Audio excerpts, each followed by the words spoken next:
বন্ধ। শনিবার থেকে ক্লাস হইতে আসে না? সমস্যাটা কিটা হইছে? সমস্যাটা স্যার দিদিমণি বলে ছুটি নিচ্ছে, হুম। তাই এরপরে মানে আমরা সব শোনা যাচ্ছে যে ছুটি নিয়ে যাওয়ার দরকার। তো আমি চাইছি ছুটির কাগজ দেখছি ছুটি নিয়েছে 3 দিনের, তাইলে আজকে 4 দিন হচ্ছে। দিদিমণি ডিউটি দিদিমণি করবো না, দিদিমণি স্কুলে আয় না, তাহলে আমরা বাচ্চাটি কীভাবে মানে স্কুলে ফাড়াই? সবসময় ঠিক আছে ফাড়াই, এর দিদিমণি না থাকাকালীনও ফাড়াই।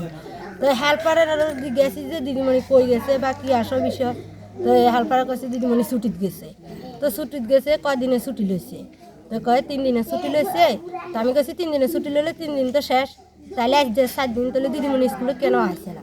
তো কয় আর দেখো না আইনি। তো 9টা বাজে স্কুল টাইম কয়টা? স্কুল টাইম 8টা। তো 9টা বাজে 8টায় যদি স্কুল টাইম হয় তাহলে দিদিমণিকে এমনও আইসে না, ইয়ে করো। তো আমরা কইছি আমরা তালা মারি দিমু কইছি, বাচ্চা নিমু কই 2-4 জন বাচ্চা আছে।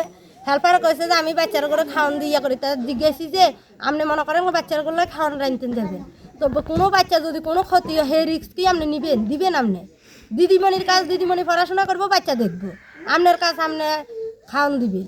তো এডি কইছি হে মানে ইয়ে করে না। গত 2-3 দিন কি এই ছাত্রদের কি খাওয়া দাওয়া দেওয়া হয়েছিল? হেল্পার ক্লাস হয়েছে না নাকি? ক্লাস না, কোন জায়গা গিয়েছে আমরা কইতে পারি না।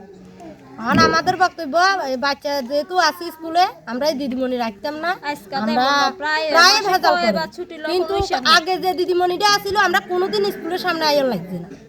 অখন খিলে মাসেতে 2 মাসেতে একবার আইন লাগে স্কুলে। কিছুদিন আগে শিকাশীল বসা দুলবাড়ি স্কুলের বাচ্চারা কি দিদিমণি বাড়ি যায় 100। এখন যিনি আছেন তার নাম কিটা? সুপ্রিয়া দাস।